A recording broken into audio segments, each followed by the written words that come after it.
I'll go ahead and move to accept that. Second. All in favor? Aye. Aye. Any opposed?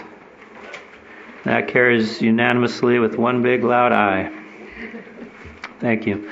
Next item is item number 14, matters pertaining to our electric, water, and sewer rates as requested by Councilmember McManus. And will you be introducing that? Well, again, the purpose of this, in looking at the revenues that we've been receiving from our utility accounts, for the last 2 years, we appear to be taking in revenues in excess of our expenses. We've had rate increases being enacted the last couple of years. The way that those were done puts a 2.5% automatic increase each year going forward onto each of the accounts. The electric, water, and wastewater accounts receive that automatic increase.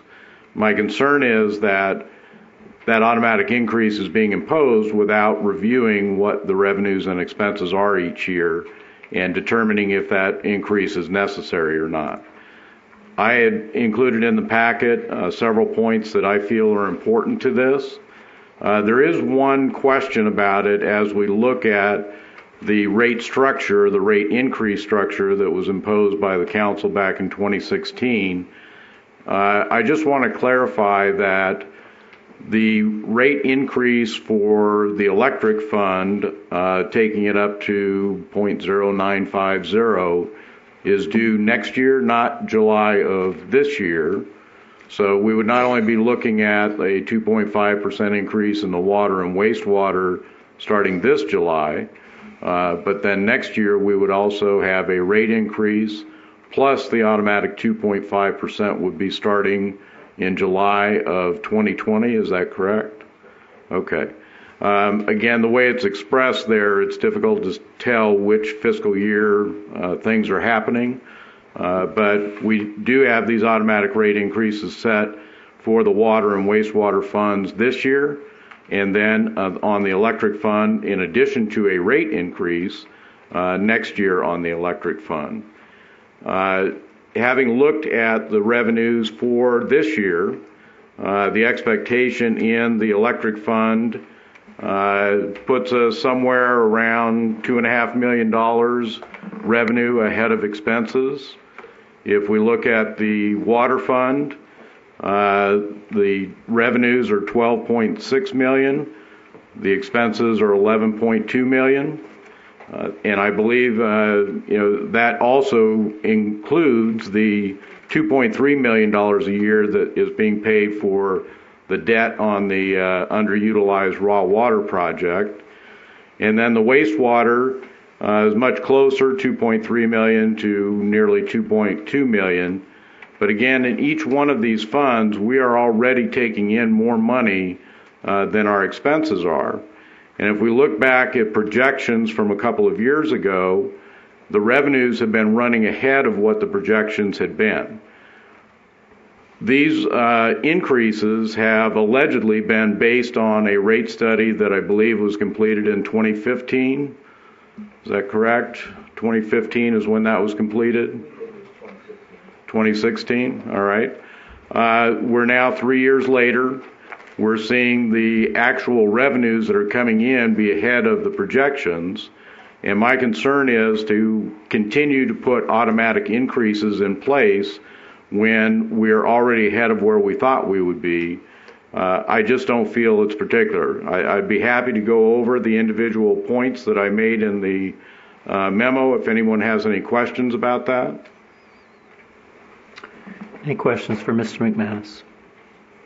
I would like to just make a correction for the record. The rate study was actually completed in 2015. However, there was a number of discussions that ensued afterwards, and then the final approval occurred in 2016. But the rate study itself actually was completed in 2015. Thank you for that. And again, the point being that those are now numbers that are 4 years old. They weren't based on things like the replacement of the meters on our electric system. I believe that project is now complete. There appears to be a better accounting of the electricity that's being sold to individual customers with the replacement of those meters that I think has added to the reason we're seeing some of the increased revenue that was above what the projections were. Now, I know, and again, Mr. Porter, I'll leave it up to you. If you wanted to make your presentation, you had also placed a analysis in the agenda packet. Come on up, Dennis. Thank you. Dennis Porter, Utilities Director. Thank you, Mayor and Council, for this opportunity.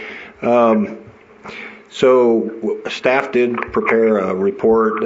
Within that report, there's a number of bullet points with regards to our concerns with not going forward with the 2.5% increase. We totally agree that there needs to be better data. We've gone forward with getting the Utility Advisory Committee put in place. We're going to move forward with the rate study. Some of our concerns, just to kind of hit it at a high level, are more related, and let's use electric as an example. The Boulder, or the 69 kV loop, was projected to be a $2 million project. That project came in closer to $3.9 million.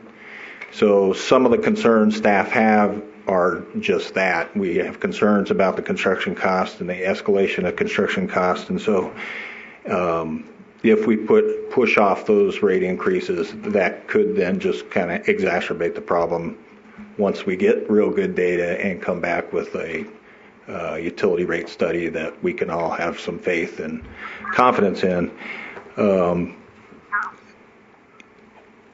I also want to just say something with regards to some of the comments that we heard from the public.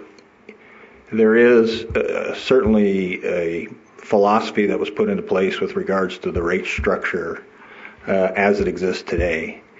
But the fact of the matter is, you either got to get the revenue from your basic service charges, or you got to get it from your commodity. So it's going to come from one of those, unless we decide to provide a different revenue source to help pay for capital programs or capital projects.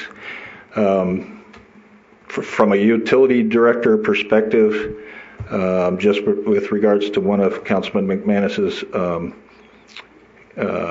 bullet points is you could use revenue from the solar leases, and that's certainly true. That's unfamiliar territory for a utility director because typically we're trying to make those enterprise funds self-sufficient. So not that I don't want to look a gift horse in the mouth, but that's different, and that is a philosophy that I think we need to discuss and could certainly be addressed as part of the rate study. There is a number of comments that Councilman McManus made that are accurate with regards to the force main project on the wastewater side. We don't know what we're doing with that project, and that 2.5% on the wastewater side, probably, could you delay that portion? Yeah, you probably could, because that's a big dollar item that was included in the rate study. But the fact of the matter is we don't have a plan for that yet. I would like to think that we get through with our discussions with the Water Authority with regards to what to do with the effluent. We can certainly clear that up. That's going to take time. Just one more comment on the SNWA water increases, and Councilman McManus, I'm not sure if we gave you that information on 1.5%. It was wrong. You did. So 2018 and 2019 were 3%. In the years thereafter, they're using a CPI adjustment of 1.5% to 4.5% on their wholesale water rates for both the potable and the raw. What else? You did make a comment about the market purchases for electricity, which I didn't have the answer for that during the budget process. Since then, I've had some discussion with the Colorado River Commission. Because they're making those purchases in a kind of on a 5-year program, those costs are not, you are correct, they aren't automatic increases, but they are building in inflation and increased capital and construction costs into those rates, if you will. So, but they do not do an automatic, which you correctly state. I think at the end of the day, the difficult part of this discussion is we're a pay-go utility. So we don't bond, we don't spread costs out, and those construction and capital costs, they change. I'll give you an example. I can't see it now, but I can see it.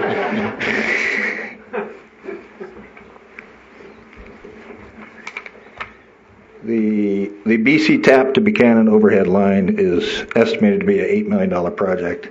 Those estimates were done during the rate study. Our confidence in those estimates is not that good. We need to take a really hard look at that. Obviously, we'll very soon. But then that's one of those, it's hard to give you a really good answer, but we anticipate that cost for that project is going to be more than $8 million. So not generating that revenue now will require us to generate more revenue down the road. And hence there's a high potential that recommended rates could be higher. That being said, it's kind of council's prerogative, and we're certainly here to answer questions. Well, I appreciate you clearing up some of those points. There is one point I want to make about this year's budget. We already have almost $6.4 million in capital projects that are budgeted within this year's budget. I know that we have a lot of projects that have been put off for years in this town, having the utility fund depleted in order to build the Boulder Creek Golf Course. And again, I know there are comments that, well, that money was paid back. Well, it's paid back by taking money from elsewhere. There are a lot of projects that have been put off. Have you reached your 4-month anniversary yet here in Boulder City? In dog years, I couldn't calculate what that is, but yes. So the point I'm making there is I understand we have new people on board here. It's going to take some time for everybody to get acclimated to understand what the priorities are. Certainly council needs to be informed of that as well. But the point is, right now, we seem to be in very good shape. And there's one thing that always seems to be true is if you give government money, they're going to find a way to spend it. My concern is that rather than doing it that way, that we wait until we get this rate study done, then we can make a determination of where to go rather than imposing these automatic increases when we already appear to be running surpluses in these funds. Do I understand there could be expenses down the road? I do understand that. But we already have substantial reserves in a lot of these funds. We are also expecting or hoping, we've got a couple of new solar projects that may be coming online here shortly. Again, at some point, we need to stop going to the people of Boulder City and saying, look, you have to keep paying for all these past mistakes. The raw water line that we're having to pay $2.3 million a year for, and I think that goes out to something like 2032 or something. We've got additional revenue that most cities don't have any opportunity to realize through our solar leases. That money should be benefiting the folks that live here and not just finding ways to grow our government to meet what that revenue is.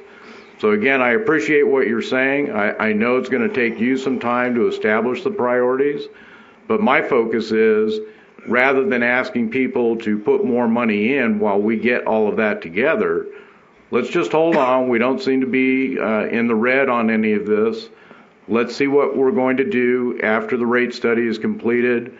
We'll get input from our newly created Citizen Advisory Committee. Then we can make those decisions. We can explain to the ratepayers here in Boulder City why we're having to do certain things instead of saying, you know what, just give us more money and we'll tell you if things are okay or not. We need to do it a different way.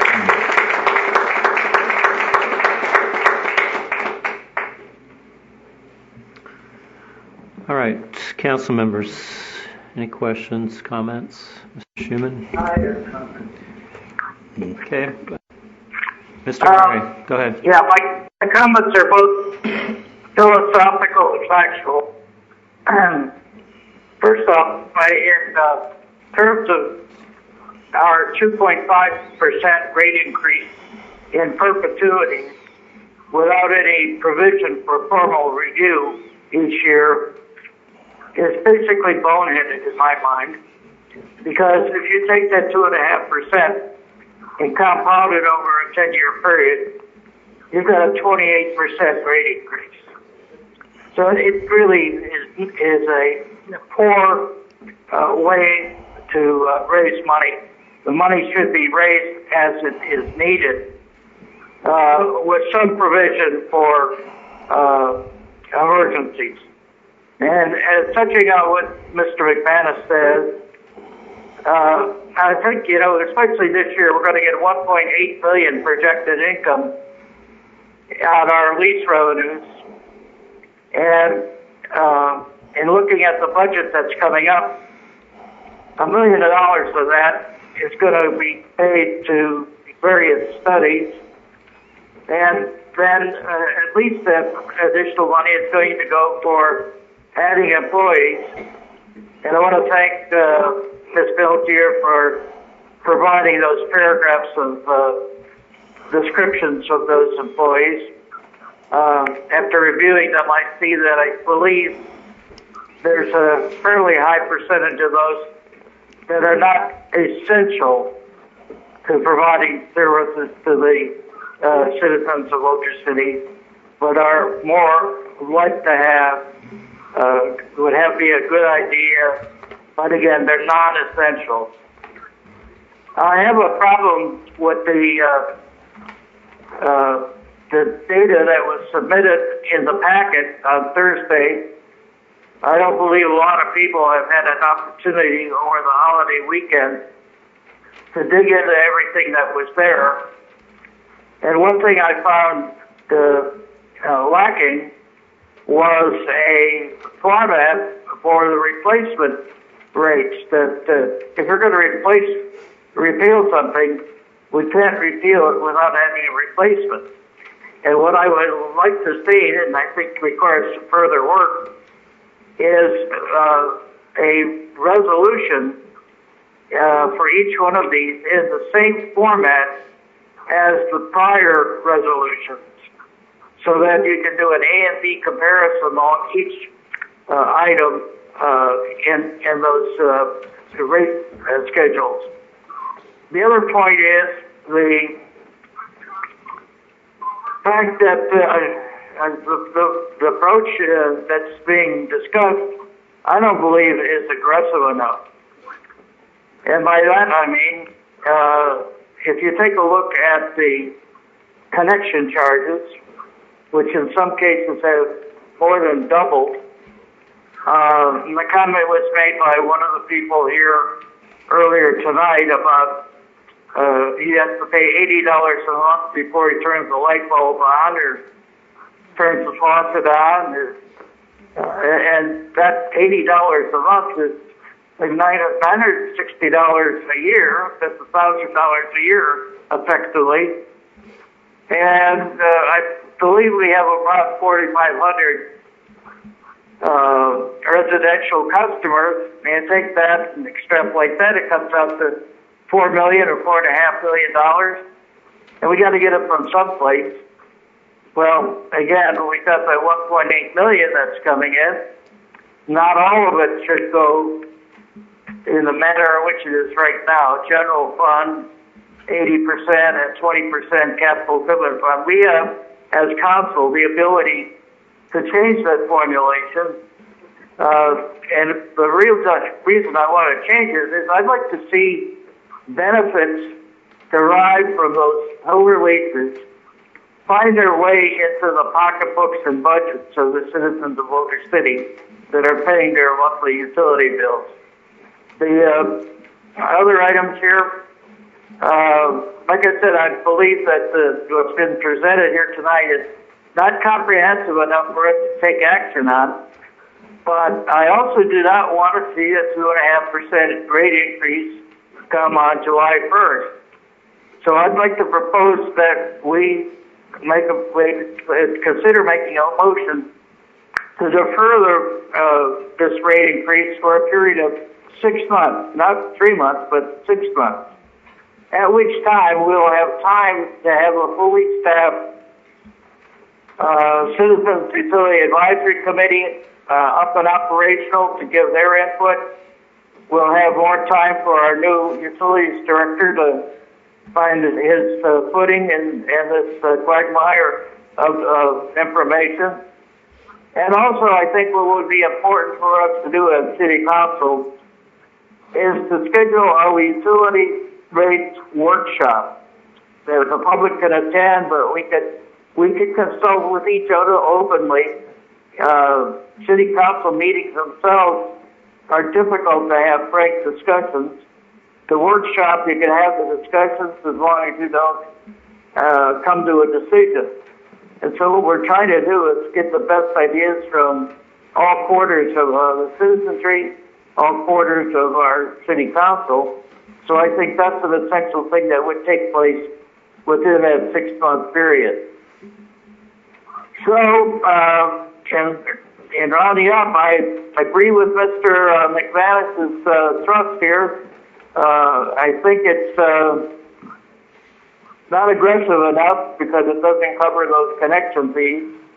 And the other thing that I just want to emphasize is that at some point we have to consider that the solar field money as being very special, not just another form to go into the general fund pot and be dissipated. I think most citizens would like to see some effect on their everyday life, or at least their every month's life, when those utility bills come through. So I would like to just consider the idea of, again, deferring the rate increase for 6 months until we get a handle on all the facts. Thank you. Thank you. Mr. Schuman. Thank you, Mayor. One way to defer for 6 months would just be to not take action for 6 months, just throwing that out there. I think both council members have really excellent points. One thing I heard Councilman Harhe say was a comprehensive approach, and I think when I first saw this, that was my first challenge with it, was that it isn't comprehensive enough and maybe doesn't go deeper enough. I remember when I first got on council 4 years ago, they just handed me a 9,000-page rate study and said, read this and start figuring out what we're going to do with this. And it wasn't easy. But we spent months and months working on a comprehensive plan, which really, for me, had a lot to do with capital improvement projects. And the first thing I did was go out with the utilities folks and tour all of these facilities and see what was aging and what needed to be fixed, and started putting some costs associated to that. So when it comes to rates, we have to look at capital improvement costs associated with rates. Certainly the connection fees. Public comment tonight really hit home. The $86 a month before you turn on anything. I thought that was a very impactful comment. And I think Councilman Harhe's alluding to that as well, and has been. We talked in our last meeting, in our budget meeting, about maybe there's an alternative that's not 2.5%. Maybe it's 1.1%. Maybe it's 0.05%. We don't know. We don't know what that number is. But that's a comprehensive approach that needs to happen here. So I have a question for staff. First of all, it sounds like staff isn't on board with this, is kind of the feeling I'm getting. That Councilman McManus proposed it, staff is not in favor of it. I don't know, if I'm reading that correctly, but that's the feeling that I'm getting. But I'm going to ask a question of staff. I'm not sure who answers this, but when are we going to take a comprehensive look at utility rates? What's the plan? Councilmember, thank you for the question. The comprehensive approach is part of the budget that will be before you for final adoption on May 28th. In that budget, we are contemplating having specific studies that take a very deep dive on analyzing this utility systems that we have, the conditions that they're in, and what is it going to take to maintain them at an acceptable level into the future. That study, both on the electrical side, water and wastewater specifically, will help drive and ultimately the rate study that also is being proposed in this next budget. We are in year 4 of the rate study that was done in 2015, so it is, typically takes almost a year to do a rate study, so it is time to do that. And once that rate study is completed, in order to be completed, it will need some of the data that will be coming out of those 3 particular studies on the infrastructure. The infrastructure is what is going to drive any need for future rate increases as we truly get a handle of where we're at with the infrastructure across all 3 of those utilities going forward, not over the next 1 year, 5 years, but over the life of the system, if we in fact want to make sure that we are planning for maintaining the system over the life of that system. The other thing that I want to make sure that we leave with the council is the staff, obviously, we want to recommend that we don't go forward with that because in the current budget, if the council does decide not to go forward and repeal these, then we will take an $800,000, roughly, I don't know the exact number, I'm looking at the finance director, change in the budget. I do know specifically in the water budget, it will negatively impact and actually put the water budget in the deficit by somewhere in the neighborhood of $200,000. Also, keep in mind that the comments were made that the solar lease monies are not, in fact, or maybe not enough impacting the particular community as a whole. In fact, $1.5 million of the capital improvement fund, which is funded by solar lease monies in this next fiscal year, we have $1.5 million of capital improvements specifically targeting the water system and a project to help fund that, because currently the water fund cannot fund any capital projects going forward. Although it is true that there are more revenues coming in as depicted when you just look at the high level when it comes to the utility funds versus the expenses, what we also informed the council is that we are recommending that the excess revenues that do come in, that they be utilized to fund additional capital projects in this next fiscal year versus any other use of those monies going forward. But certainly it is up to the council. It is a policy decision on how you choose to use those funds going forward. If the council tonight decides to repeal that, then staff will need to go back and redo the utility budgets, show the decrease of whatever those funds are, whether it's 6 months, whether it's a year's worth, and readjust those particular projects. I did ask the Public Works Director and Utilities Director to look at what impacts those are going to be with any particular capital improvement project specifically that we have targeted for funding and design and construction this next year. And I believe they may have some example of those. But at this point, Finance Director can certainly jump in and specifically talk about the fiscal impact of not receiving those 2.5% in this next fiscal year. So I'll turn it over to the Finance Director. Thank you. I think your question is an excellent question, and I don't think staff looking at the best interest of the city could agree that this would be a good idea.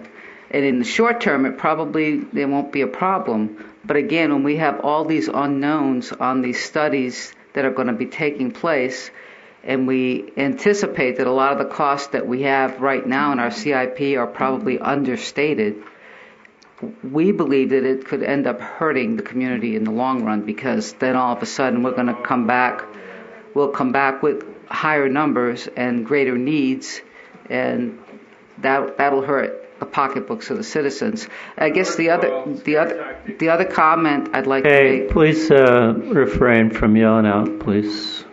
The other comment I wanted to make was that these are enterprise funds. Each one of these turn the faucet and they can flush their toilet. So all these things require maintenance, and I don't think the maintenance has been done as faithfully as it probably should have been over the last few years, and we're going to have to catch up with that at some point.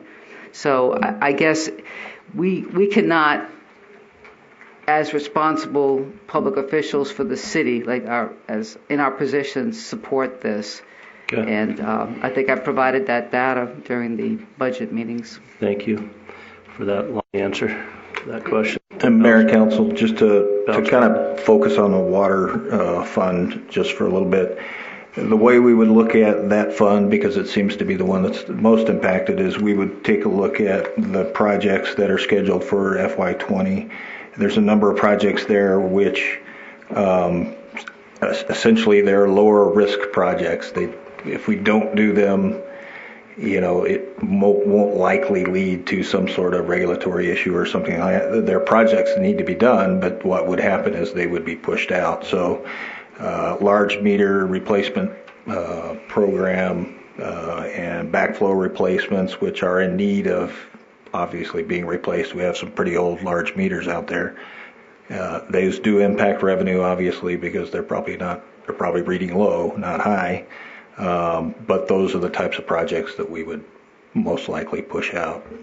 Essentially, more related to the water fund because it's the one that's getting hit the hardest. Okay, so we're providing a very comprehensive answer now to a very direct question here, and I think that's my whole point with this, is that when we talk about capital projects, it helps when we really get specific about those capital projects, like you just did with that answer. Councilman Jorge also mentioned something about having something to replace whatever we repeal. I think that's an idea worth looking at too. What I'm hearing is an idea by Councilmember McManus that is not supported by our staff, and to me doesn't feel fiscally responsible.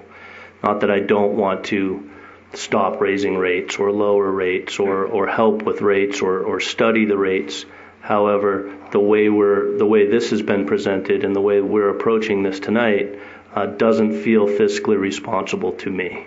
That's all. Well, I'd like to respond to that. As far as the water fund goes, by not doing this 2.5% increase for the water fund, it takes away about $300,000 in revenue. Is that correct? And again, my suggestion was that we have money left over from what's already been allocated of this new $1.8 million in lease money that's expected. There is that much of that left, according to what I saw in the budget. Is that correct or incorrect?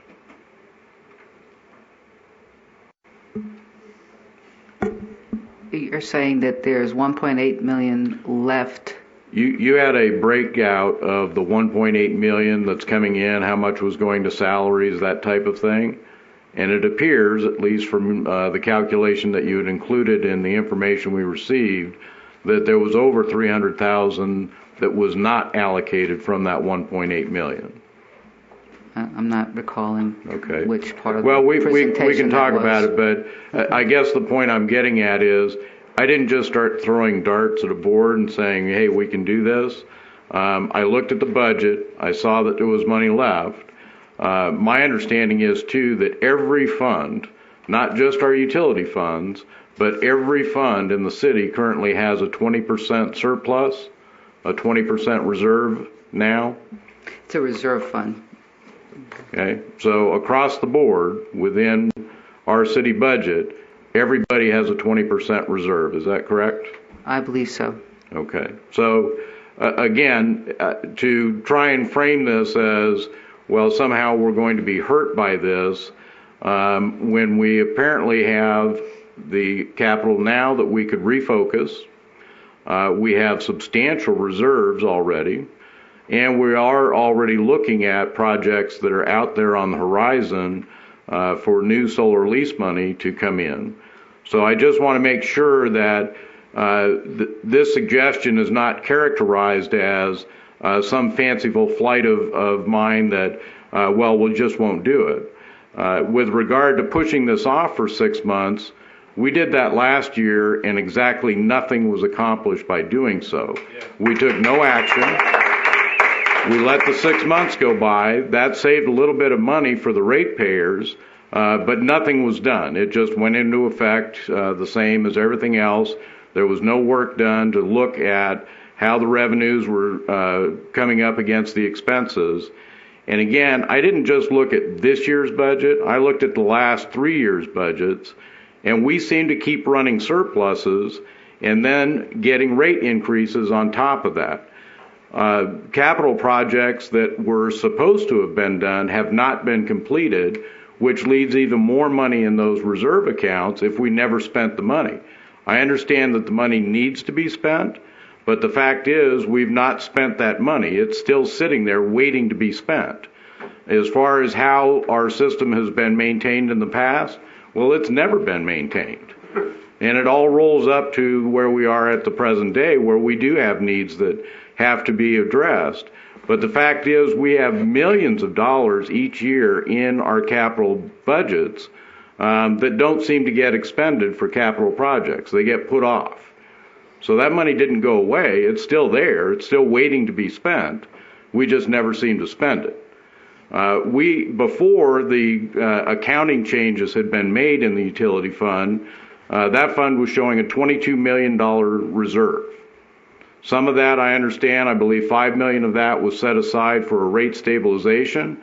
In other words, if some of our providers came to us and said, we've had an emergency, we're going to have to raise your rates, we had $5 million sitting there to take care of that.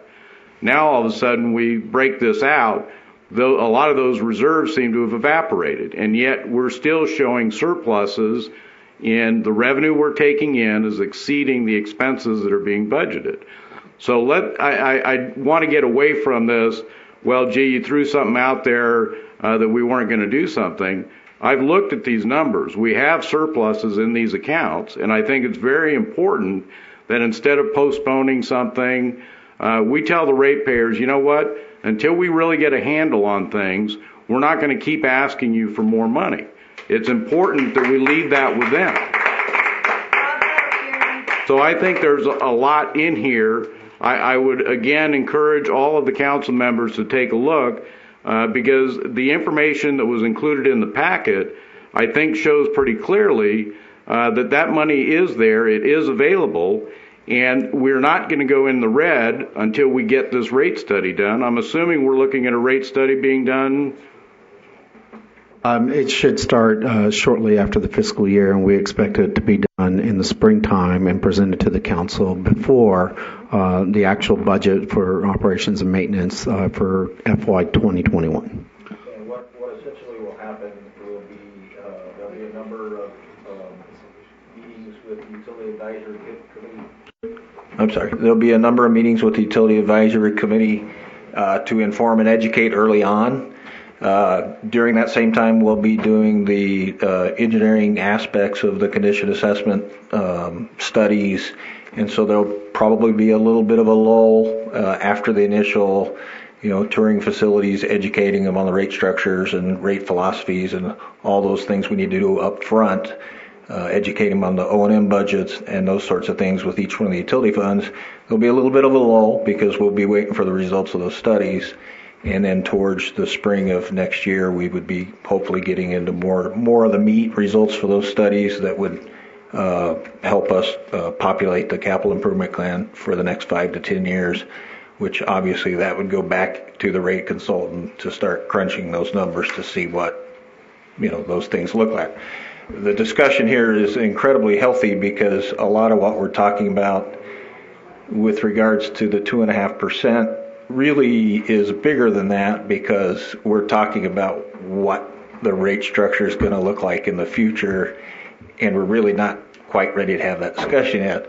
But it's certainly a good lead up to us sitting down with mayor and council and the Utility Advisory Committee early on to start formulating those options of what those structures could be, because clearly if there's going to be revenue that's going to be provided from a different source, the consultant's got to know that going in, because it changes everything.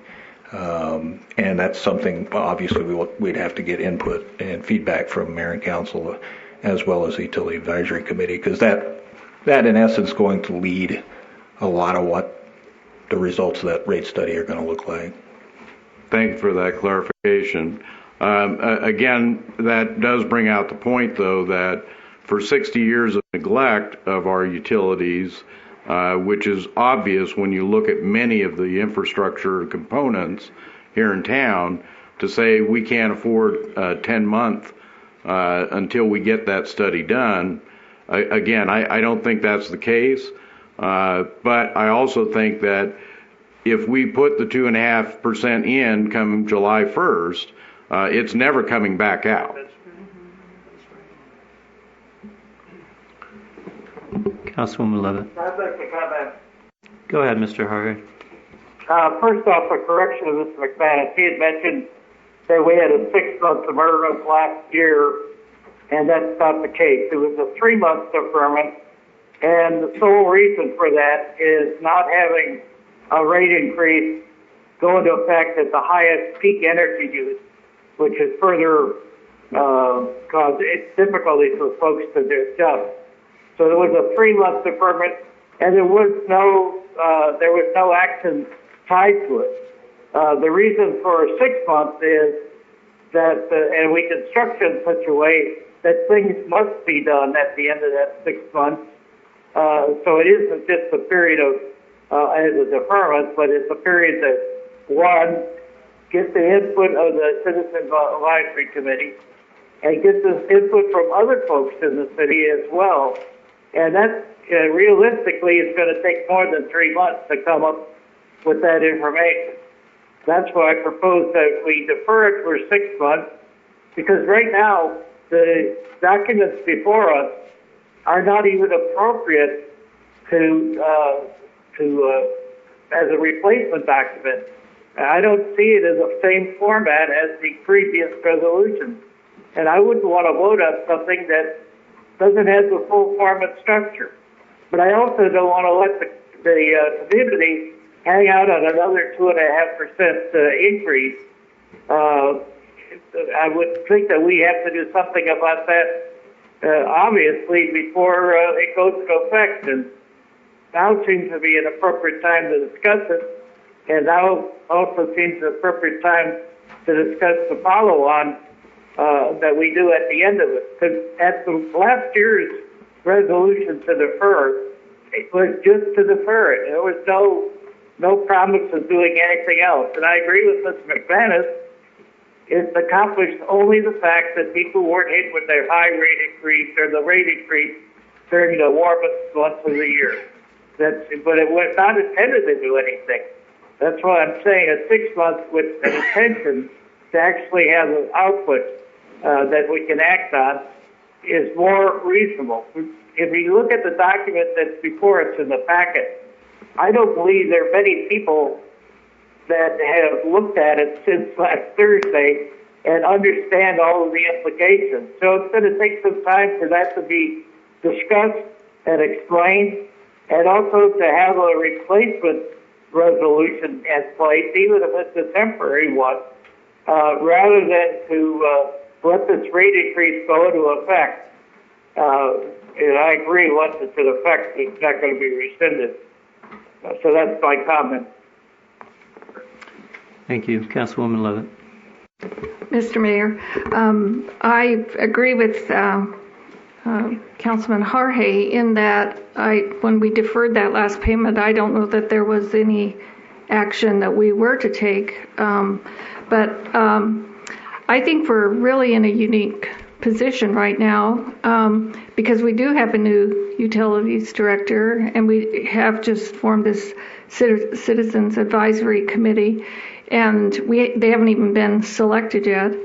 It sounds like to do a rate study, and one of my questions was, do you know, Mr. Porter, if this is the same company that we'll be contracting with to do our rate study, is it the same company that we used last time?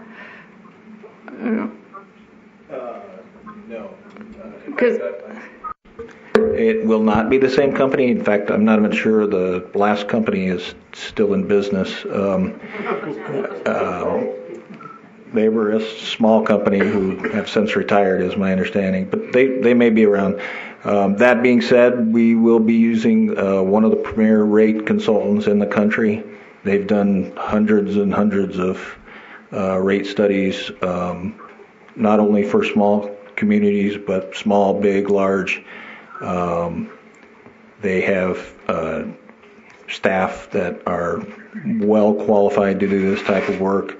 They understand the desert Southwest, the challenges with water and power, and they'll provide us with a team that I think we will have full confidence in. Clearly, one of the first things they'll have to do is get some of that feedback that's going to be really important on how we move forward, for them to be able to not only provide feedback to Mayor and Council, but to the committee on, what the impacts of certain decisions could be if you decide to move forward with a different type of rate structure, or if you decide to put more of the revenue requirement on the commodity side and less on the basic service charge side. What are those impacts? There's positives and negatives to all of those. So yeah, we will be using a different firm, and they will be most likely interviewing each and every one of you and getting feedback that they need to do their job. Well, I think staff is doing their responsibility when they're telling us to consider the risk of not doing this, and I think Councilman Schuman was right on target when he made his remarks, because we have been in the position as the council before with dealing with the fact of when you're kicking the can down the road, what happens, and the kind of situation we got ourselves in. But I also think that we're in a different situation now, because this rate study has been planned. We do have a new utilities director. We have this new utility advisory commission. We have, when you're talking about a comprehensive look, there'll be a very comprehensive look at all of this. And I think it needs to be considered the residents' comfort level with our utility rates. And so they need to understand that when we have this new rate study and all of these factors are taken into place, rates may go up. We don't know. We need to have this assessment done of our utility infrastructure. We're at this point, we don't know, because the assessment hasn't been done. So a year from now, if we're talking in the spring from now, we'll have a lot more information and can make a much better decision with respect to utility rates. So I don't know, and I probably know the least about this than anybody, because I don't have a math brain, but I don't know in the whole scheme of things that a 2.5% increase in rates is going to make a huge difference in the long run. And I think we have the opportunity right now to look at all of this information that's going to be coming in the next year, so that we have a lot of eyes on this project, we have a lot of people weighing in, and that the residents have their opportunity to have input, but that their people really have an understanding of why we arrived at the decision that will be made in the next spring with respect to utility rates. So that's kind of what I'm feeling. All right, we will open this up to public comment. If you've already spoken, don't come up again on this item. Oh, Mr. City Manager, come on up. I just want to make sure that, again, I just want to clear the record that once the new rate study is accepted by the council, it in fact wipes out the previous rate studies, because it will incorporate, if need be, any potential rate that might be part of the older study. So, for example, we've heard tonight, well, the current rate structure says 2.5% in perpetuity and whatnot. That may actually go away. That might be incorporated as part of the overall new rate structure that you will be contemplating. And so, in essence, anything that with this particular rate structure will be wiped away and be then taken over by the new rate structure. So I want to make sure that that is clear, that it's not a 2.5% in perpetuity, regardless of whatever this new rate structure. If this new rate structure says, oh, we need no rate increases whatsoever, that 2.5% would not go into effect. It would go away because it's now a new rate structure that now takes precedence over any previous rate structure that was in place. So I just want to make sure that that's clear.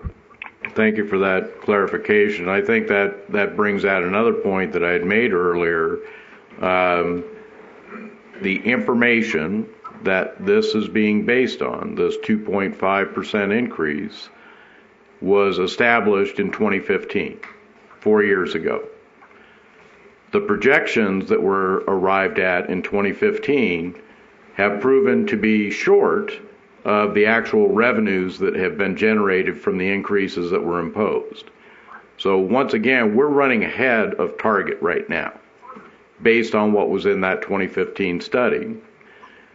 So to say, well, no, we have to have this 2.5, well, we're already ahead of where we were supposed to be. So to say, no, we need another 2.5, it just doesn't wash. The data is now old. We're talking about perhaps a 10-month period of time here. We have reserves in all these accounts. We're running surpluses in all these accounts. So we're saying, no, we're still tied to that old data, even though it appears that the old data was incorrect. We've actually surpassed what that old data was. So I think that's another point to keep in mind here. We're already ahead of where we were supposed to be. Thank you. Come on up. I just have a few thoughts. Please state your Oh, I'm sorry. My name is Sharon Resnikoff. Firstly, Mr. Schuman, I find it quite curious that when you started to speak, before any staff had spoken, you looked around the room and said, I'm getting the feeling that staff is against this, before anyone had ever spoken. So either there were discussions behind the scenes, which it kind of, or you have extreme telepathic powers, reading minds of everybody, and that they were against this. And I also, this just seems like so much smoke and mirrors to me. And I wish I could take little clips of sound bites. Well, we need more feedback. We need more studies. We need more to study our rate philosophies. We need to study our rate structures. We need to study. You've already done studies. You've got figures in hand. And I just feel like this is all procrastination. I think that you're throwing smoke and mirrors up for the citizens, and I don't think you're listening to what the citizens want and need. And I think this is your opportunity for once to listen to the citizens. We don't want rate increases, and we want you to wait and make... Sharon, I just need to interrupt you. I don't mind you commenting on what Mr. Schuman says, but you can't just address him. You need to address the council. I am addressing the council. Please do. Yeah. And that was an observation based on something that was said here tonight just moments ago. So I feel fully in my right to comment on that. I found it quite curious that he gazed about the room before anybody else had spoken and said that he's getting the feeling that staff is against this. How could he know? Nobody had spoken at that point. So either there were discussions behind closed doors or behind the scenes before this evening's meeting, or he has great telepathic powers. That's my comment. Listen to the citizens. Thank you. Tom.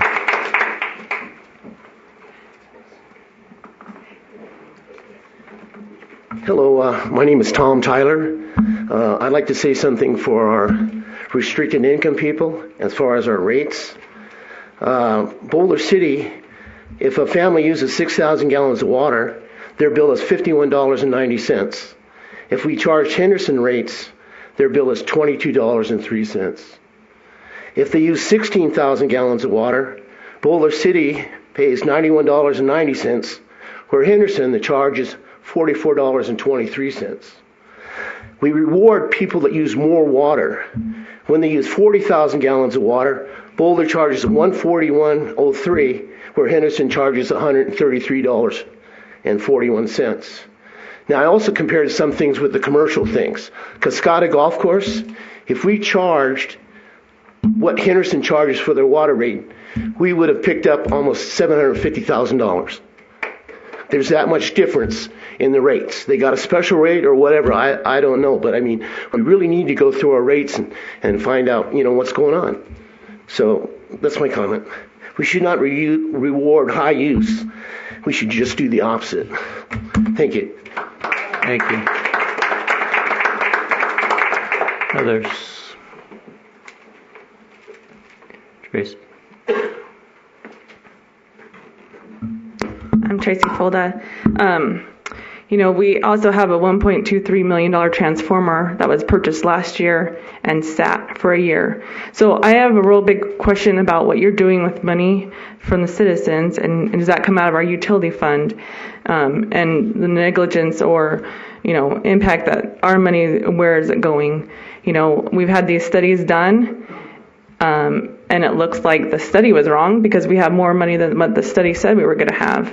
And now we're saying we're not going to have enough money if we do this if and what, and things. I have a neighbor who has a 200 square foot home, and he spends $200 a month on utilities. And I think there's something wrong with that. And I think there's something wrong with this council and the way that you spend money and where you decide where it goes. And there's, of course, you might be hearing just, oh, we don't want more money spent. But you don't know what it's like to be us and to worry every time you open a utility envelope each month. There are citizens who have that struggle every single month, and I need you to start listening to them. Thank you. Thank you. Any others?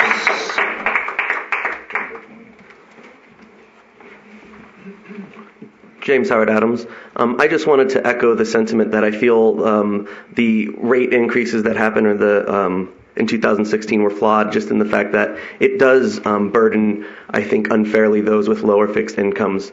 When at the very base of it, you're paying $80 right off the bat. I mean, that affects those with less more. When you just apply 2.5% across the board, once again, that affects those with less more, as opposed to having a tiered system where you're charging more for the heaviest users who put the most stress on the system. So I think that's very unfortunate that we went forward in that direction at all.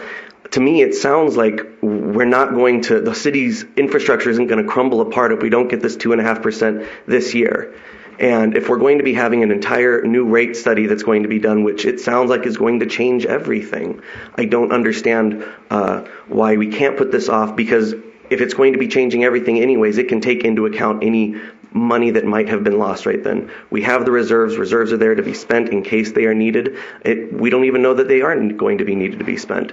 The other thing, I hear it was mentioned that it sounds like there was already a firm decided on who was going to be the rate study. I would think that it would be behoove us, the citizens, to have the Utilities Advisory Committee to help inform on that decision. I think from the very get-go, from what we want, the whole reason we wanted this Utilities Advisory Committee is so that we can have faith in the whole process, so that we know in the end that every T was crossed, every I was dotted, so that everything was done to the best of its capabilities. And I think by including our citizens who have that technical knowledge involved in the very beginning of this is imperative to this whole process, to making sure that we are confident that our money is being spent wisely. We all know that we need to reinvest within our own city, whether that's the utility infrastructure or any other thing. That's part of what being a city is.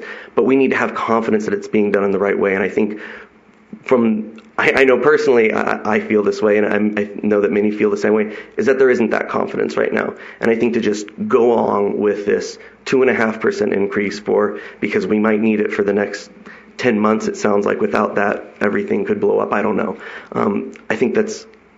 I just think it's wrong to make people feel that we're in that dire of a shape when everybody always talks about how great of a condition Boulder City is in. I don't think 2.5% is going to change that. Thank you. Piper, just listening to Kieran and some of the things that he has brought up, it seems like we have a surplus and extra money coming in. When I think of Boulder City and hearing about all the money coming in with the solar leases and all the surpluses that we have in all the accounts, and this isn't 2007 when we were, budget was really terrible. We're kind of a well-off city, and to hear these solar leases coming in and hiring 15 new employees last year at contracts that are so ridiculous to me, and the benefit packages, and we have 13 more coming, 1,800, $1.8 million coming from solar leases. Let's hire more here. Let's spend more there. And for some reason, we have these rate increases for the citizens that doesn't make sense to me. We are spending, and taking from the citizens. We have surplus over here, surplus over there. How about using some of that money to at least keep the rates where they're at? We've already taken a hit, and stop employing more people that we don't need. I just heard Jorge say that he went over each of the employment people that are going to be hired, some of them not being necessary. I'd be interested in seeing that list too. I'll ask him for it.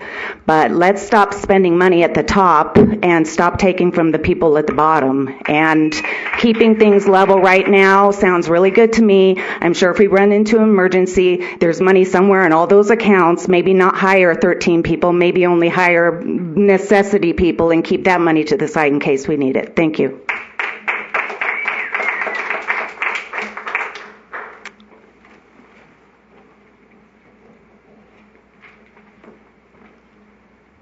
Kelly Carlson. I don't feel that I have enough information yet to say one way or another on the rate increase, but I would like to not defend Councilman Schuman, but say I too got the same opinion that you did. It was not that no one had spoken first and that you had divined it. The utilities director did speak, and in my personal opinion, I heard from him that staff was not recommending this increase either. So I don't feel like you pulled that out of thin air. It was my interpretation. Address all of us, please. Oh, yeah. Okay. Sorry. So I do not feel like that was pulled out of thin air or that there was some backdoor discussion. That was also my interpretation, was from listening to Utilities Director Porter speak, that staff was not recommending this increase. In fact, I think he specifically said that. Thank you. Thank you. Others. Mr. Trousdal, did you want to speak? Okay. Just checking. All right. Please. Good evening. Fred Volz for the record. I'd like to bring up some other issues that I haven't heard discussed tonight on the subject of question 14 on the agenda. First of all, in looking at the overhead contributions by the various utility entities, the percentage is not equal. The water is at about 9%, the electric is at about 12%, and the wastewater is at about 15%. But in the budget documents from the finance director's department, we don't see any justification for that. And it would be very helpful to know where that money is going and why it needs to be a different amount for the different functions. Also, there doesn't seem to have been any analysis done about the utility administration function, which is taking $3.4 million a year. And with a new utility director, that would seem to be a prime opportunity to decide whether that could be operated for less money, more efficiently, in some other way than it is presently. I'll use as precedent Social Security Administration, which calculates an increase based on what they determine the CPI to be annually. And that would seem to be the same sort of methodology the city should be using in figuring out a percentage increase, if indeed that's the case. Also, I'm troubled by the advisory status of the utility committee and believe it should have the same authority to recommend to the council as the planning commission does in the city. I'd also point out that it's fiscally irresponsible to collect money from the public when there is no cogent need demonstrated for its use. And that's precisely why you would have the rate study and precisely why you would do a thorough analysis of what the capital improvements are as they are needed for this community. I'm also troubled by the RFP process and the announcement that I heard tonight that this rate consultant has already been selected with no input, no RFP process. And I think that the utility committee, whatever its format ultimately is, needs to have some meaningful input on the selection of the consultant. And finally, I was troubled to learn that the city doesn't regulate and meter its own water usage at its own facilities. In parks and other parts of the city that are using water, some of them have meters, some of them don't. And it would be helpful to know, first of all, from a conservation standpoint, what's happening and if something could be done better. But more importantly, the city ratepayers, businesses and individuals have to subsidize whatever water is being used by the city is not being paid for or somehow controlled. Thank you. Thank you. Others?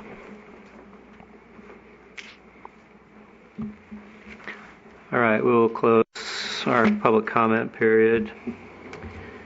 And I do have some comments on this. So I'll address the easy issue first, which I think is the deferral that Councilman Harhe is suggesting. We've done that every year to make sure that the rate increases happen in the fall. And I don't know the real reason why it wasn't written into the resolution in the first place, but we changed that in 2016 to make sure that the rate increases happened in October or September. We did that again last year and whatever other intervening years. And so I think that that's a wise thing to do. But that's a separate issue, I think, than what we're talking about in terms of how this all came about in the first place, as well as where we should be now, where we are now, and where that should take us in the future. The automatic, what's called the automatic 2.5% annual increases, and we've heard also tonight that there is one more, not just an annual, but another electric rate increase next year, which was built in, and so there wouldn't be a 2.5% increase in the electric until after that one happens anyway. So there wouldn't be any this year in electric, if I'm not mistaken. Those only kick in afterwards. But the way Councilmember McManus kind of set this up was, we have revenues in excess of expenses. Well, that was expected from the get-go. We didn't just raise rates to cover operating expenses, although in the water utility we could have, because that one was upside down. But, we were breaking even before in electrical, roughly, back in 2015, 2016. If it was just about operating expenses, it wouldn't be an issue. The reason for the rate increases in the first place is exactly what Councilmember Schuman said earlier, which is the heavy infrastructure needs we have. And, when Mr. McManus talks about 60 years of neglect, I mean, that's framing it in, I'm not saying that all past councils and all past staff completely neglected everything, but there's no doubt, and I said this for years before we ever increased the rates, is we kept kicking the can on infrastructure. There's probably some explanations as to why, and each council could tell you why.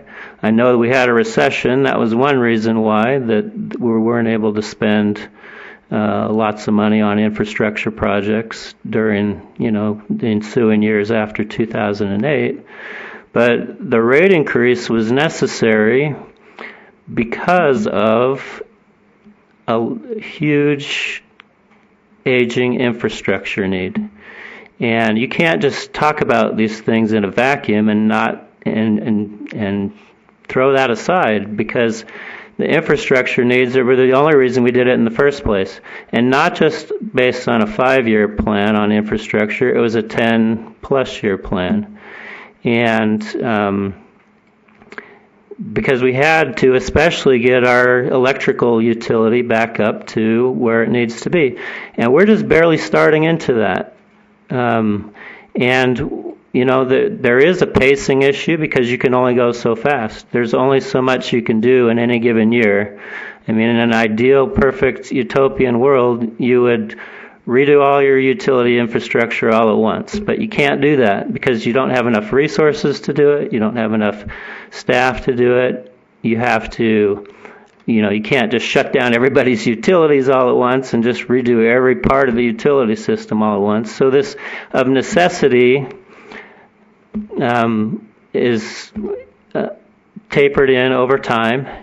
And so that's why you have revenues in excess of expenses in the early years, because you've got 10 to 15 plus years of projects going out. And any discussion about whether it's enough or not enough has to review those projects and what the needs are. You can't just pretend like they don't exist. Otherwise, we're right back to square one where we started in 2015 and 2016, which is kicking the can. And the utilities don't get any younger. They get older and older and older. So in terms of in terms of our ability to review these things, that's true. We need to be reviewing these rate increases annually at least. We do that as part of our capital improvement plan in December, which carries forward through the budget cycle. We do it as part of our budget cycle when we have the workshops. We can and should have periodic workshops on these things to try to figure it out. But you can't do a rate study every 6 months or every year. I don't know, what do we estimate the rate study is going to cost us? We've budgeted $200,000. I don't expect it to be more than that. If anything, it'll come in less than that. Yeah. So, I mean, if you've ever heard me talk before, you know how I feel about studies. I don't love studies for the reason that they cost a lot of money, and, garbage in, garbage out. You don't always get the greatest data coming out of the studies if they're not done correctly. However, on something as important as utilities, you need some expert consulting help on these things to really be able to digest what the real needs are. You have to look, the experts, the professionals have to look at, they can't just look at it in a vacuum either. They have to look at 10 years out or 15 years out and see what the needs are. Because if you're just planning past the end of your nose 1 year at a time, then you're just going to get further and further into a hole. And that was the problem in the first place. Our water utility is different than our other utilities because we have some special needs here in Boulder City that are different from other jurisdictions. It is true, Mr. Tyler's numbers, I'm not sure if those numbers are accurate, but it is true that we do pay slightly more in water than City of Henderson, I believe. I haven't looked at the numbers lately. But overall, our utilities are far and away less than other jurisdictions in southern Nevada. Our electric is a full third less than other utilities anywhere in southern Nevada. But our specific needs in water are, as Mr. McManus has pointed out several times over past meetings in the last few months, we have this big raw water line debt. it's a big number. It's, we paid down our other 4 or 5 debts, but we still have this one. And none of us created that debt, but we still have to pay it down. It's $26 million plus another $10 million in interest. And so to pretend like that debt doesn't exist, you can't do that and you can't, just like you can't pretend like the infrastructure doesn't exist. You have to look at that. And so, we could actually save ourselves $10 million in interest or $5 million or whatever if we aggressively paid that down and paid it off. Is it appropriate to look at other funding sources? Yes.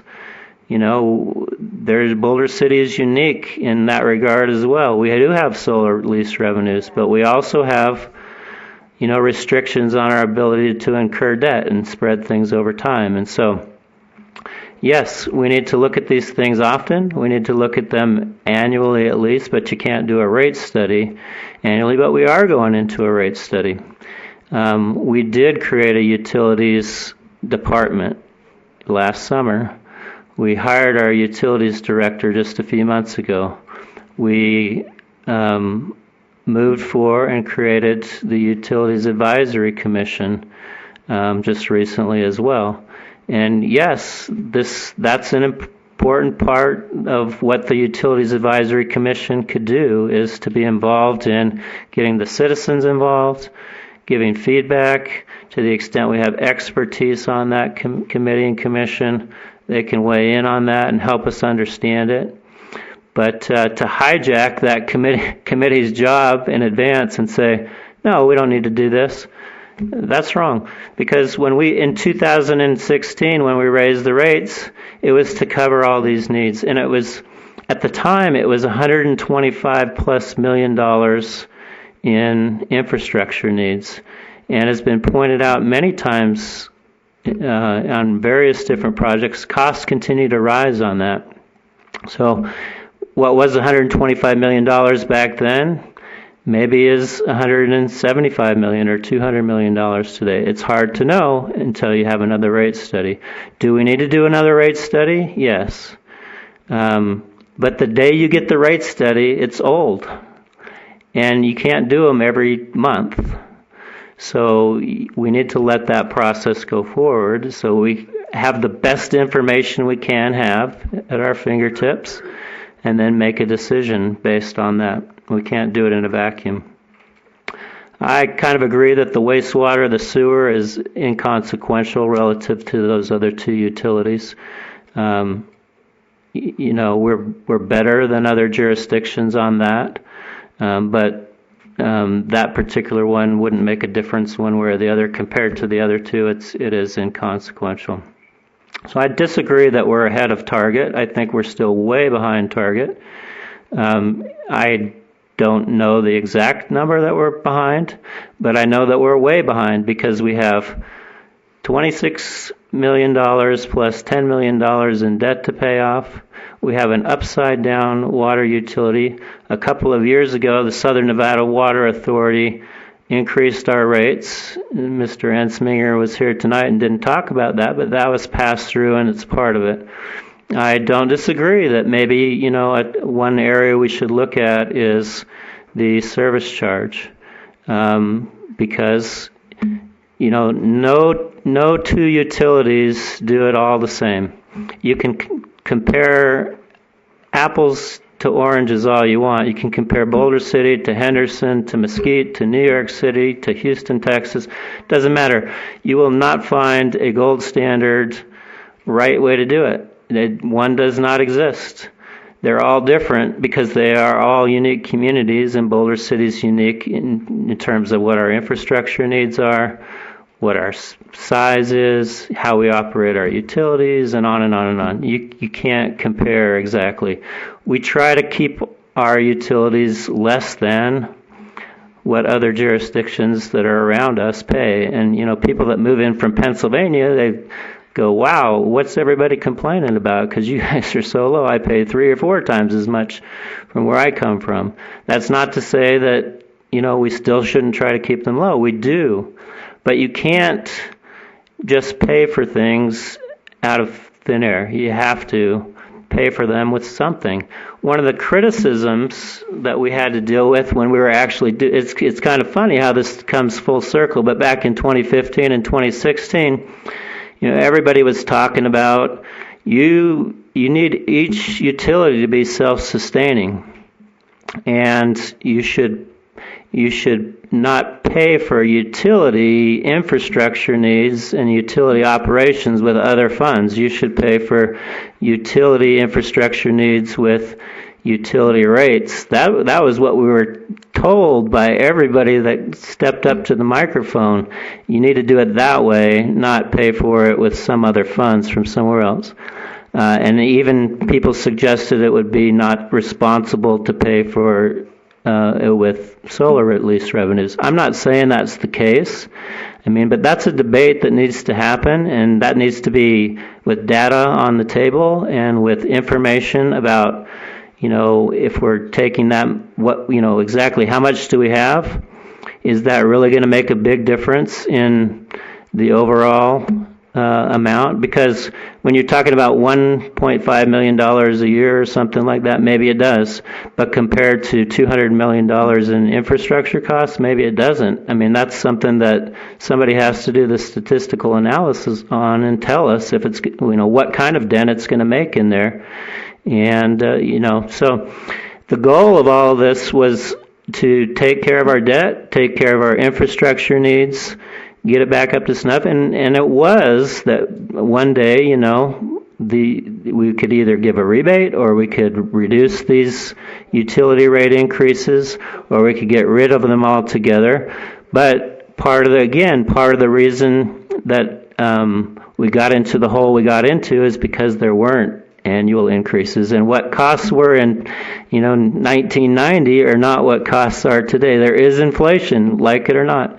The comment that was made at the end there that instead of doing a flat annual amount, could you do something that fluctuates with some other CPI index that's not exactly 2.5% a year? Yes. That's something we could look at as well. But again, there's no perfect system for doing that, and it's part of the process. So I personally think that we need to allow this process to go forward like it is going forward. Do we need to accelerate it? I hope so. That's good. But we're barely 3 years into these. We're not even 3 years into these utility rate increases. They started in the fall of 2016, and we're the spring of 2019. So we're 2.5 years into these things. And we don't have all the data completely yet to make that decision. Certainly not in front of us tonight. We don't have the 10 to 15-year capital plan in front of us. So, in my opinion, to do anything other than defer the increases to the fall would be a knee-jerk reaction that's not warranted. I don't like paying utilities any more than anybody else, but I'm not going to whisper cloud nine things in people's ears just because it's something that they want to hear. The reality is we went through 5 or 6 workshops and public meetings back in 2015, 2016. We grappled with how to do it. We got public input for those that were willing to participate. Honestly, we didn't get a whole lot of participation. Letty Zimmerman came to she was the only person that came to one of the workshops. And I think if I recall correctly, Eric Lundgaard came to one of our other meetings. We didn't get a lot of participation. I would hope this time around we get more participation and more input. But it's easy to play armchair quarterback and say, I don't like utility rate increases, because none of us do. We all agree with that, but that doesn't make for a healthy utility system, and it's not the way we should look at things. We need to really analyze the data, and anybody worth their salt will tell you that. You have to figure out what the true numbers are, and you have to plan into the future, and you do the best you can with the data you have at the time, and maybe you do a utility rate study every 4 or 5 years if you can afford to do it and if it's necessary. I think it is necessary. That's why we already queued it up before Councilmember McManus even brought this forward. And so it's easy to read history backwards, and if you weren't involved, to say, well, why'd you do it that way, or why'd you do it that way? I mean, I get it. There's lots of ways you can do it. There's 100 ways that we can skin this cat, but there's no perfect way, I'll guarantee you that. And it's not true that we don't have needs. This money is already spent years in advance because we have such huge needs, especially on our electrical infrastructure. And if you've come to any of those meetings, you know that. That's a long, long list. We can have debate over, do we not want to do that project, or is that project necessary or not? But that debate has happened, and has been said by many people in the public comment. We do have the data, and it was the data we had at the time. Whether it's still good data, we won't know until we have the new rate study. And so, again, I think it would be irresponsible to kick the can further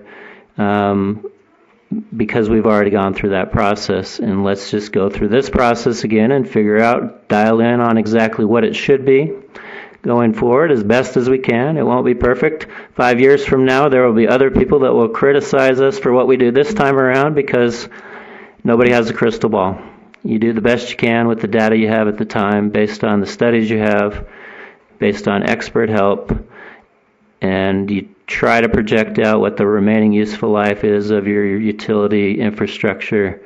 And we create rebate programs. We try to have reserves in case of emergencies. You do all that. We've been doing all of that. I hope that the rate studies come back and say, we're good. We don't need to keep raising rates. I don't know that that's the case, and I don't know that anybody in this room can say that's the case until we really analyze it. And it's easy, again, to play armchair quarterback and pretend like we know everything, but it's not the case. We don't. We really need to see the data. And so I don't know that we can vote on any deferral tonight. I have a question for a second. We can't really vote on any deferral tonight, correct? Because it's not on an agenda. You can provide it, staff directive. So to come back on voting. Mr. McManus. Yes, I'd like to respond to some of the last several minutes here without the use of a lot of cliches. One of the statements is, we haven't raised rates since 2009. Well, that was at close to the bottom of a recession when rates were raised on people. So when we make statements about, we've tried to protect things in the past, no, actually, you raised rates last time at the very bottom of the recession. Excess surpluses. When we look at these funds right now, there is money already budgeted in there for capital projects. We are not just paying day-to-day expenses. For instance, in the water utility fund, there's $1.5 million in capital projects. In the wastewater fund, there's $800,000 in capital projects. In the electric fund, there's $6.389 million in capital projects. So to say that, we have to have this extra money because we have these projects are budgeted in, and we still have surpluses. So do I understand that there's a need to accumulate surpluses? Certainly. You're going to have expenses down the road. But the fact is, we're already budgeting millions of dollars every year for these projects, and we're still running surpluses. We're still running above what the projections were. Further, capital projects, we keep talking about them. I think it was brought up earlier tonight about the BC TAP transformer. I believe the cost of that was $1.2 million, and it's still sitting there doing nothing. A year after its purchase, it's not been installed, it's not doing the job that it was purchased to do, it's just sitting there waiting. Okay? The 69 kV line. I've heard about that project for years now. It's necessary so that we can have a complete loop around the city's electrical system. That was voted on, and then it was brought back after it was approved. 600 letters were sent out to residents saying, well, what do you think about this, after we had approved it? Okay? The mayor had a lot of folks turn up and say, well, we don't want that, after we had already voted on it. That's another one of these projects that's been put off and put off. The price keeps going up on it and costing us more down the road. I've proposed tonight as a knee-jerk reaction or some type of armchair quarterbacking. Again, I think that goes far away from the information that I requested to have be put into the packet, as well as the additional information that the utility director had placed in there. There's very solid information in there as far as what these excesses are and the reasons why we don't need this 2.5% automatic increase. Again, automatic increases are just that. They're automatic. They're not based on anything else other than somebody saying, well, we'll just do 2.5%. That's kind of what inflation is each year. Well, we don't see our costs go up by 2.5%, and yet we get that type of increase. The comparison, the false comparison all the time, well, we're still cheaper than Vegas. Well, we should be. That's part of why we're so fortunate here in Boulder City, is they built this town while they were building that big generator down there in the middle of the river. It's part of the reason why we're a fortunate city. So again, to say, well, we're still cheaper than the other places, that just doesn't hold water, so to speak. Also, getting back to, well, we're trying to get more information, we're trying to get more input. 6 months ago, Councilman Harhe and I worked to get a utility commission formed. It was kicked down the road saying, well, let's wait until we hire a utility director. Well, we could have been going through the process just as we are now to get that committee formed, and now we're just months behind on doing that. So now they're going to spend months having to get up to speed. Time's already been lost on that. With regard to the data, the statement was made that, you have a rate study. Well, the day after it's done, the data's old. That's true. It's 1 day old. When you have a rate study that's 4 years old, then it's time to look at that data and say, you know what? I wonder if that's still accurate. So we have a 4-year-old rate study that says, well, at the end of all these other rate increases, just start throwing 2.5% a year on there. And yet when we look at these budgets, we see, well, wait a minute, we keep getting these surpluses. So again, I think it's very clear we don't have to do the 2.5% now. We can wait for the rate study to be done. We can wait for this utility committee to get up to speed, for our utility director, our public works directors to get a better feel for the projects that are necessary. This 2.5% is just a burden on the ratepayers. It's not a surplus for the city that we need right now.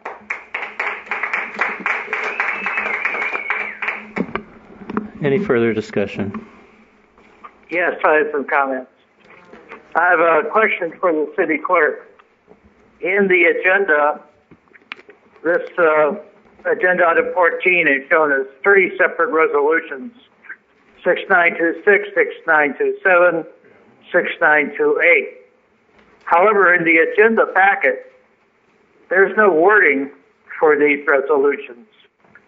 And I would have expected to see the wording for the resolution is the same format as the prior resolution that was being repealed.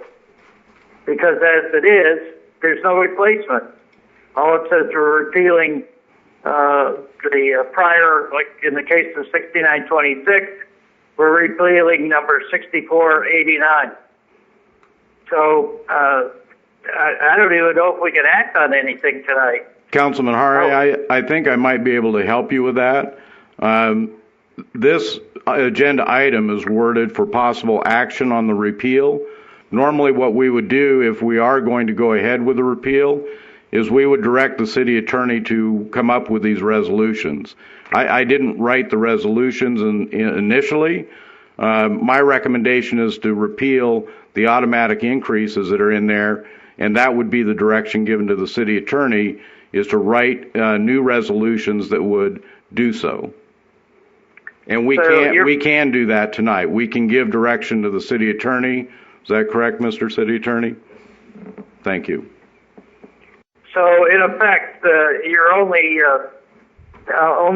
specifically talking about the 2.5% rate increase. There's no discussion regarding the connection charges, which is the thing that I kind of hold close to my heart to reduce in some manner. And I would urge you to suggest a council agenda item, and I will support you on that, sir. The other question before my prior comment, I had mentioned the one possibility that could be done fairly simply is the 6-month deferment that we could do right now. What effect that would have, especially if we put some stipulations in there that this would take place after the advisory committee was up and running, because I really feel we should have that citizen input. But what the effect would be on the yearly rate, since it would only be in effect for half a year, it would mean that there was actually only a rate increase of 1.25%, and instead of the 2.5, because it only run a half a year.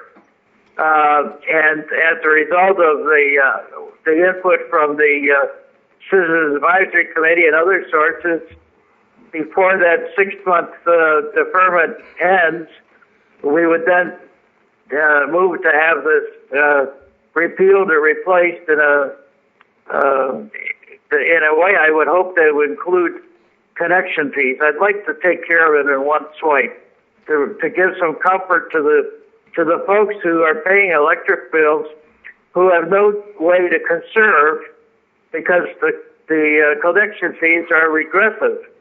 No matter what you use, they're still stuck with that $86 to $90 connection fee every month. So that really has to be addressed. I think that's even more important than the rate increase, especially for seniors that are struggling to survive here in town. I think it's essential to incorporate that as well. But again, I would revisit my idea of deferring for 6 months with the stipulation that get the input from the advisory committee, and also again to have a workshop with the city council to discuss the replacement that would take place at the end of that 6 months.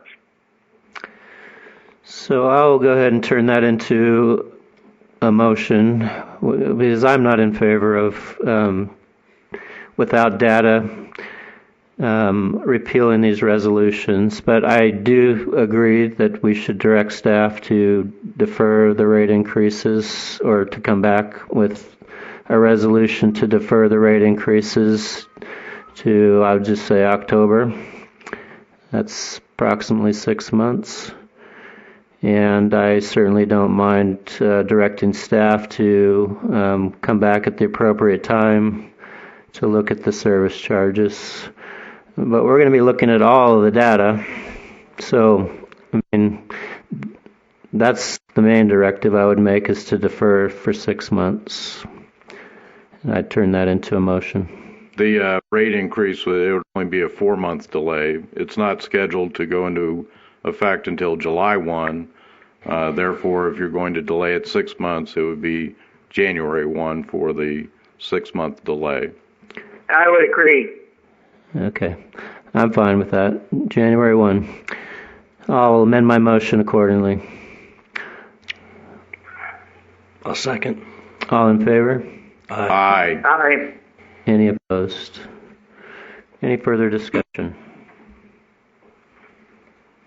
Okay. We're on to item number 15, the city manager's report. Mr. City Manager.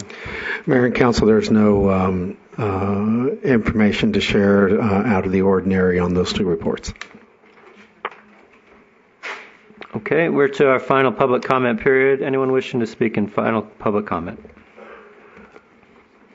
Mr. Turner. Ray Turner. I'm one of those people that rarely goes to any of the workshops or the workshops you guys put on and stuff. And to be quite honest with you, I don't expect to get much from them because I find that when studies are done and companies are hired, consultants, they come and they deliver an outcome that, that you guys want. I don't have any faith in it. I don't trust you guys. Talking about the council, not anyone in particular, but we don't trust you. We just don't trust you. And it's such an act. It's so obvious that things are rehearsed and planned ahead of time. And we come here, we want discussion. We want to see genuine community leadership and open discussion and not this, it's so obvious that it's all phony. And that's why I don't attend those workshops and meetings. Thank you. Thank you.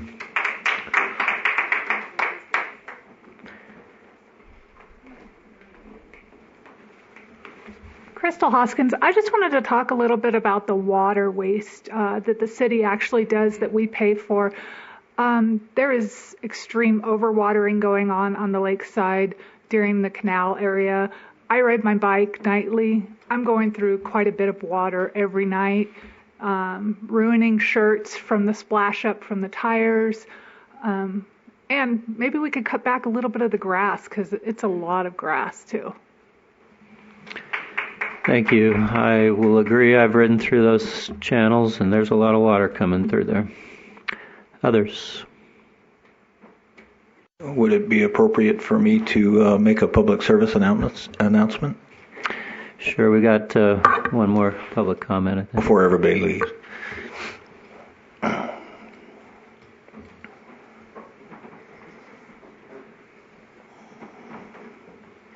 Judy DeShane. I just was going to make a correction for the record, maybe. The name of Mr. Donnelly's company is Cooper, not Copper. It's 2 O's and 1 P. Copper is the opposite, 1 O and 2 P's. I just thought I'd let everybody know. No, dang it. Either way, Mr. Donnelly's got a lot of free advertisement tonight. Any others? Glenn.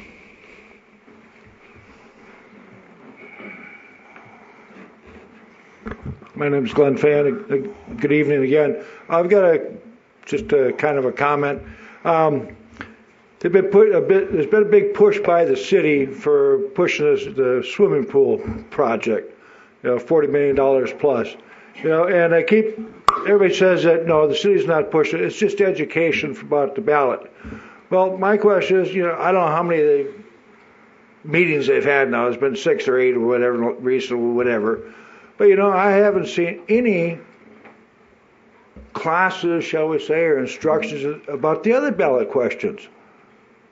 Why aren't we having an equal number of city-sponsored informational meetings about the OHV project? Just the water project. I don't think the city should be pushing any ballot one over the other. So I'm looking forward to when we're going to have these classes before the coming June election on all the ballot questions, and not just the water, the water park. Just my thoughts. I think it's only fair that you instruct the public about all the ballot questions with the same amount of information and time and energy as you are on the one. Thank you. Thank you. Any others, please?